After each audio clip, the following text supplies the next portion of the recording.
essa noite foi motivada por uma conversa que eu tive iniciando com uma pessoa que entendia que Jesus teve início naquela manjedoura.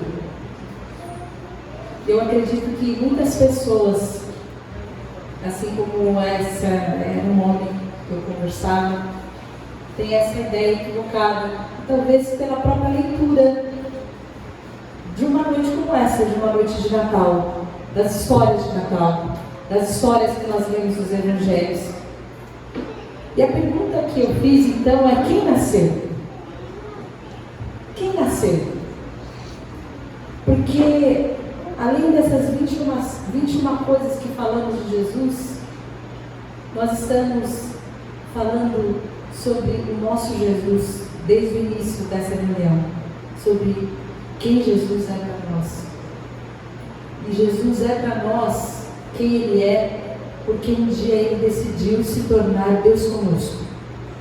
Ele decidiu, como diz João, tabernacular, fazer uma tenda, habitar, morar conosco.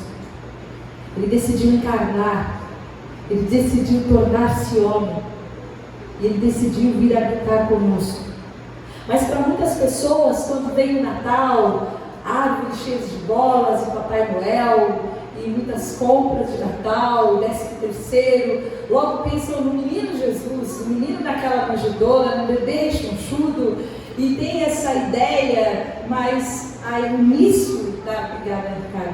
o início da história de Jesus, apesar dos simbolismos maravilhosos que nós encontramos nos Evangelhos, como na noite em que aqueles pastores que eram párias da sociedade, homens que jamais poderiam ser chamados, mas foram chamados pela graça para terem um encontro com Jesus. O simbolismo dos magos que vieram do Oriente também tiveram encontro com Jesus. É cheio de muitas boas notícias a vinda de Jesus ao mundo, notícias contra a religião, notícias que trazem graça e tornam o Evangelho acessível a todo e qualquer homem. Apesar de tantos simbolismos maravilhosos que nós encontramos no Natal, a aparição do anjo, a escolha de Maria, a proteção de José, o encontro de Isabel e Maria, tantas profecias que foram cumpridas. São centenas de profecias messiânicas que foram cumpridas com a vinda de Jesus. E nós, ao folhearmos a Bíblia, a gente vai ver que o Natal e a vinda de Jesus têm narrativas diferentes. Você abre Mateus e você começa a ler a genealogia, porque Mateus escreve para os judeus, então ele está provando, olha, Jesus veio dos judeus, e ele traz toda aquela linhagem para provar, ele veio de vocês. Já Lucas está falando para os gentios, ele traz todos os elementos necessários para que eles comprovem que Jesus era uma divindade, de que Jesus era Deus. Mas eu quero ouvir com você, nessa linha de Lucas 2:11, pode passar para mim, por favor. Quando Lucas fala, olha, vos nasceu hoje, obrigada, Nélio, Cristo, vos nasceu hoje na cidade de Davi um Salvador, nasceu hoje o Messias, nasceu hoje o Salvador. Quem nascia não era um bebê, quem nascia era o Messias prometido, quem nascia era o Cristo. E quem melhor traz para nós a lente de quem Jesus é, da eternidade de Jesus, é João. E eu quero convidar você a ler alguns versículos, poucos versículos, que diz o seguinte: no princípio era a palavra. João chama Jesus de palavra. Talvez a sua versão vai chamar ele de verbo. A voz, a ação. Jesus era a palavra. E a palavra estava com Deus. E a palavra era Deus. Aquele que é a palavra, está falando de Jesus, estava com Deus no princípio. E todas as coisas foram feitas por intermédio dele, e sem ele, sem Jesus, nada do que existe teria sido feito. Nele, em Jesus, estava a vida, e esta era a luz dos homens. E a luz brilha nas trevas, e as trevas não a derrotaram. Jesus entra na história muito antes daquela manjedoura. Jesus é a origem de todas as coisas. Antes da história existir, Jesus já existia.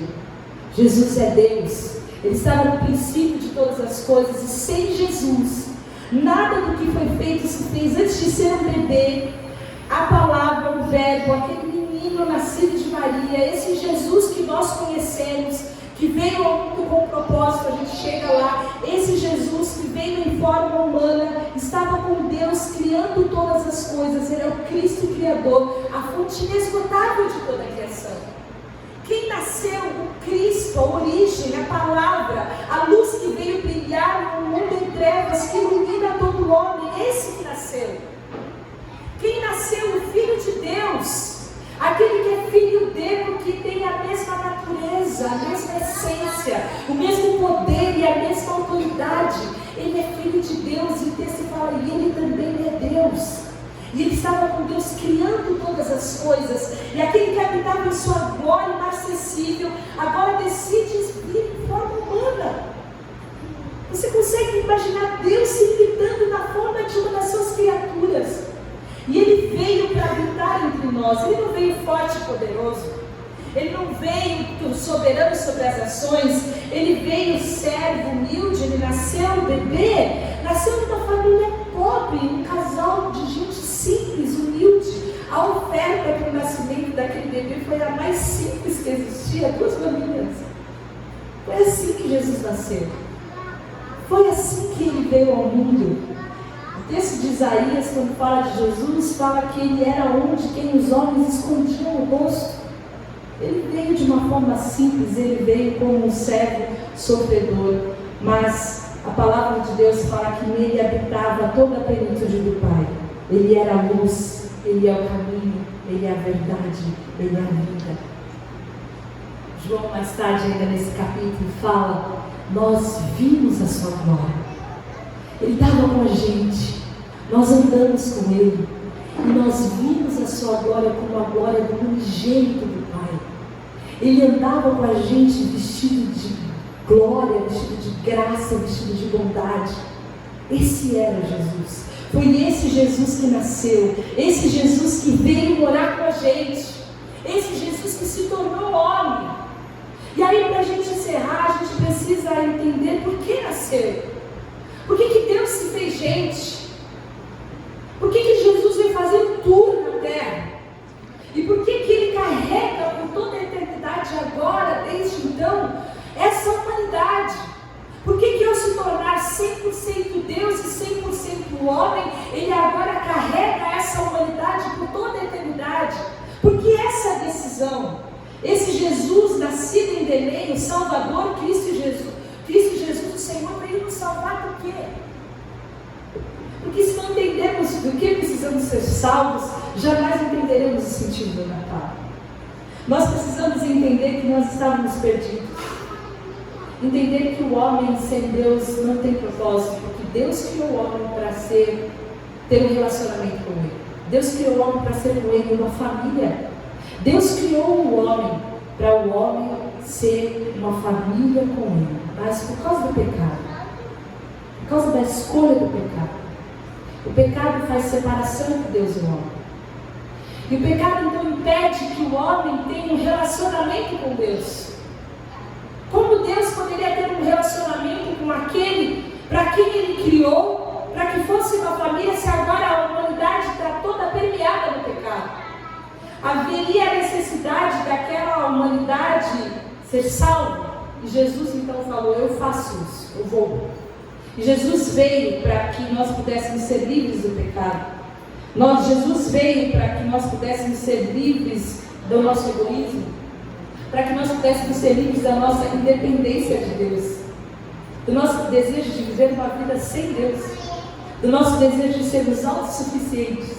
Jesus veio para que a nossa sociedade corrompida, a nossa sociedade caótica, a nossa sociedade tão preconceituosa pudesse ter uma chance. E a nossa única chance, a nossa única cura para a nossa sociedade, a única cura para o mundo, para o pecado que está destruindo a nossa humanidade, está na cruz do Calvário. O nome da nossa cura é Jesus Cristo. Foi naquela cruz que Jesus redimiu a humanidade. Jesus veio porque nós precisávamos ser salvos. E o Pai, esse mesmo Pai que nos criou para a sua comunhão, amou-nos de tal maneira que deu o seu Filho. Ele deu o seu Filho para que ele pudesse vir na forma de um menino. E agora todo aquele que nele crê também se faz parte dessa família.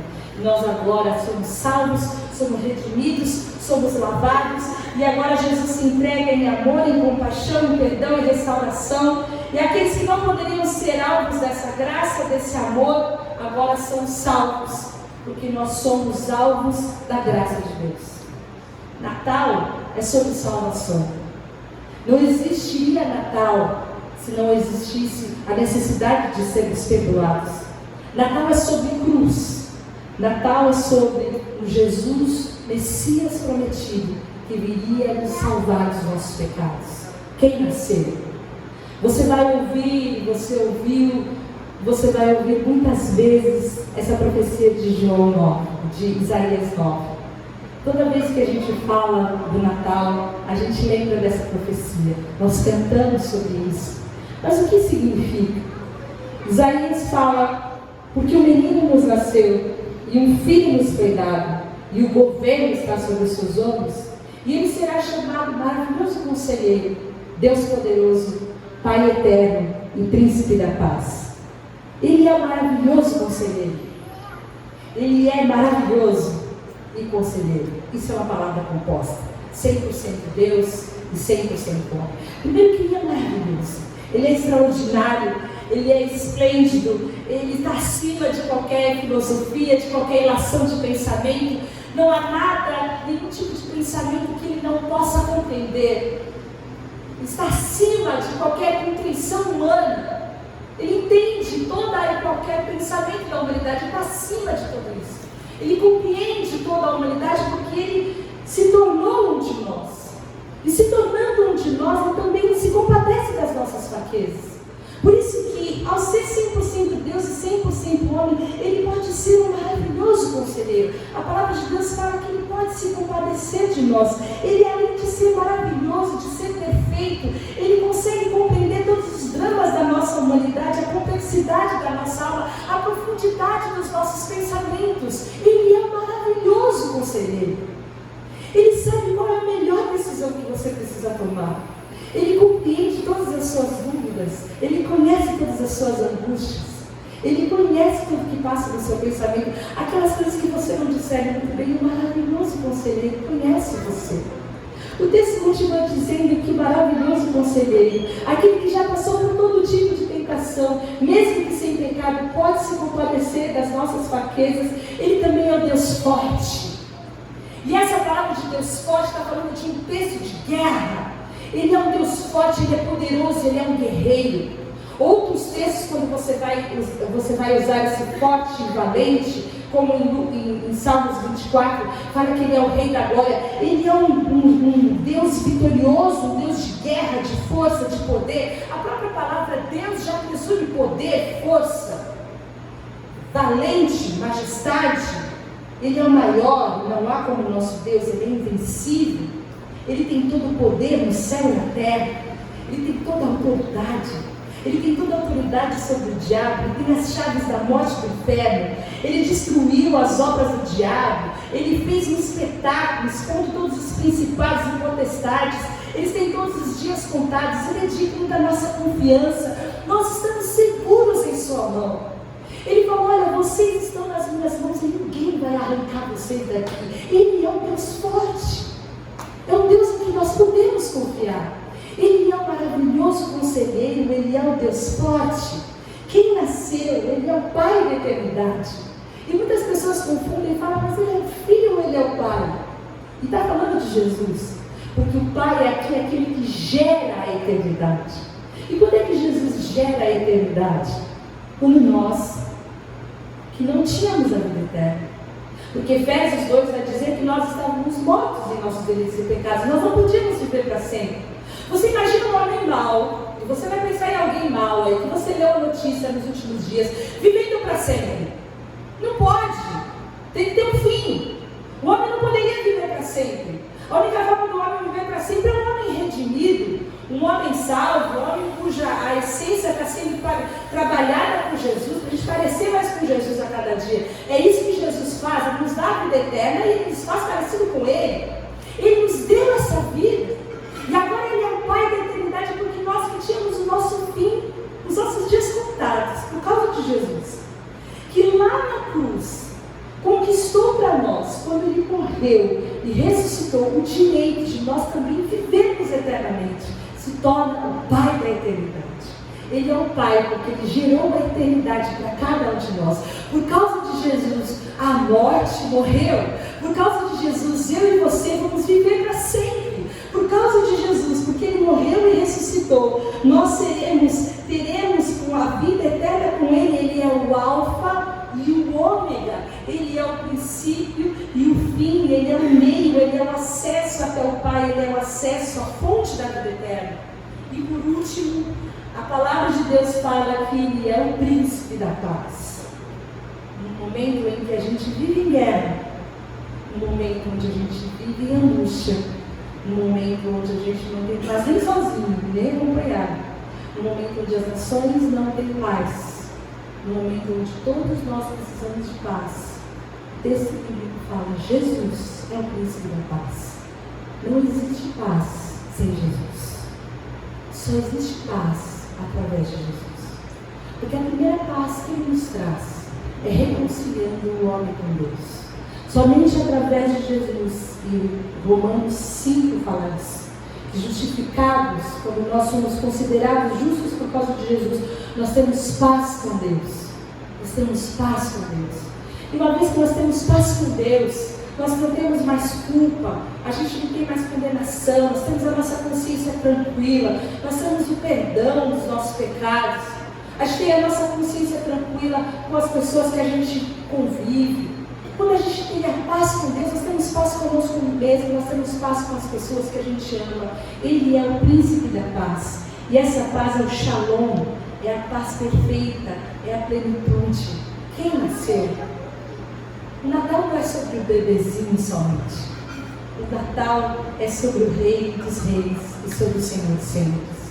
O Natal é sobre aquele que sempre existiu, sobre aquele que é Deus e é o Criador de todas as coisas, a origem, aquele que veio habitar conosco para ensinar amor, para ensinar compaixão, para ensinar perdão e misericórdia. Ele é o nosso conselheiro nos dias das difíceis decisões. Ele é o nosso Deus forte quando estamos nos sentindo enfraquecidos ou quando estamos sendo atacados. Ele é a nossa vida, Ele é a fonte da eternidade e Ele é aquele que trouxe a nossa paz. Ele é aquele que trouxe a paz com Deus, estabelece a paz na terra, a paz na nossa alma. O seu nome é Emanuel. Ele é o nosso Salvador, Ele é Cristo Messias, Ele é o nosso Senhor. E isso é que é Natal. Eu quero orar para que você possa contemplar ao Senhor Jesus dessa maneira. E se você ainda não conhece Jesus, você possa conhecer. Se você conhece Jesus só de uma forma histórica, você possa conhecer pessoalmente. Que você possa ter um encontro com Jesus, assim como todos nós tivemos, nós que estamos aqui. Jó, em algum momento, ele fala: antes eu conhecia o Senhor de ouvir falar, mas agora os meus olhos te veem. Existe um momento em que a gente conhece Jesus porque a gente ouve falar na igreja, ouve falar que alguém conheceu Jesus, a gente ouve falar. Mas sempre um momento na vida da gente que Jesus se apresenta para a gente e Ele passa a fazer parte da nossa vida. E eu espero que Natal não seja uma história para você. Não seja só a ceia de Natal, que é muito boa a ceia de Natal. Não seja só amigo secreto, porque eu espero que você tenha muita sorte no amigo secreto amanhã. Mas que Natal seja essa contemplação desse Messias e da graça maravilhosa de sermos chamados filhos de Deus. Isso jamais seria possível se não fosse pelo nosso maravilhoso Jesus. E eu desejo que Jesus entre no seu coração e você possa ter um pouco pessoal com Ele. Eu quero fazer essa oração em nome de Jesus. Senhor, nós te louvamos, porque sabemos que o Senhor está nesse lugar. E nós estamos fazendo um tributo de gratidão ao teu nome, porque tudo que somos é por tua causa. Nós somos agradecidos e nós te louvamos e nós te exaltamos. Eu quero pedir a Deus que o Teu Espírito possa permitir que cada uma das pessoas que está aqui, nessa noite, possa Te conhecer verdadeiramente e possa aceitar esse convite de amor, como Jesus entrou na terra, fazendo esse convite maravilhoso, também possa entrar em cada um dos corações, e que a paz que entrou na terra, reconciliando a humanidade com Cristo, possa entrar em cada um desses corações, reconciliando individualmente cada um com o Senhor. É o meu pedido a Ti, Senhor. E nós queremos Te louvar e queremos Te agradecer. Queremos que o Teu nome seja feito grande. Queremos Te agradecer pela paz. Queremos Te agradecer porque o Senhor é um Deus forte. Queremos Te agradecer, Senhor, porque o Senhor é um Deus maravilhoso e conselheiro. E Te agradecer porque o Senhor tem enchido a cada dia os nossos corações com essa verdade. Nós temos vivido isso e queremos Te conhecer cada vez mais. Em nome de Jesus, nós pedimos que seja Natal no nosso coração todos os dias. Amém. Queria chamar o pessoal do grupo de segunda que nós vamos cantar um pouco sobre